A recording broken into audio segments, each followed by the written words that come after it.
یہ وار ہمیشہ ناکام و نامراد ہوئے ہیں ماضی میں بھی، آج بھی یہ وار ناکام ہی ہو رہے ہیں۔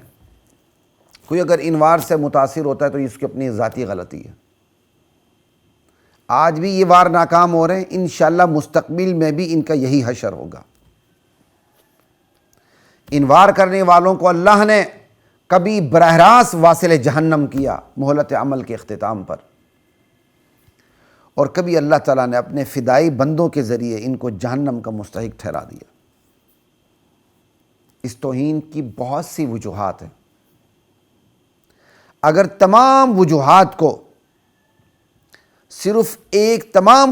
کی صرف ایک وجہ بیان کی جائے، علت العلل بیان کی جائے، مدر کاز بیان کی جائے، وہ ہے صرف اسلام دشمنی۔ بس وہ اسلام جو میرے جسم پر میری مرضی کے فلسفے کو نابود کر کے رکھ دیتا ہے، میرے جسم پر میری روح پر میری مرضی، اس فلسفے کو نابود کر کے تباہ و برباد کر کے رکھ دیتا ہے، اور میرے جسم پر میری روح پر میرے جسم اور میری روح کو تخلیق کرنے والی ذات کی مرضی کو ثابت کر دیتا ہے کہ میرے جسم پر اور میری روح پر تو اسی کی مرضی چلے گی جس نے میرے جسم تخلیق کیا ہے، جس نے میری روح تخلیق کی ہے، پھر میری روح تخلیق کر کے اس جسم میں الگ سے اسے ڈالا۔ اللہ اکبر۔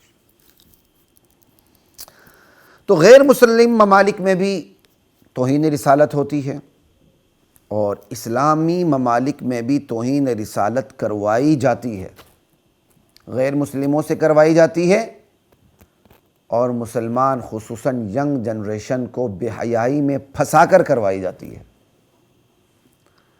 اور کچھ اطلاعات ہیں کہ بعضوں کو تو پھانسی کے آرڈر بھی ہو چکے ہیں، اور ایک بہت بڑی تعداد اس وقت جیلوں میں بھی بند ہے۔ لا الہ الا اللہ۔ جو بے حیائی کی وجہ سے پھنسے اور ان سے پھر ایک منظم طریقے سے توہین رسالت کروائی گئی سوشل میڈیا کے اوپر، یہ ایک الگ موضوع ہے۔ انشاءاللہ جب ہمیں پوری معلومات ہوں گی تو پھر ہم اس پر مکمل پروگرام کریں گے، اللہ تعالیٰ نے چاہا انشاءاللہ۔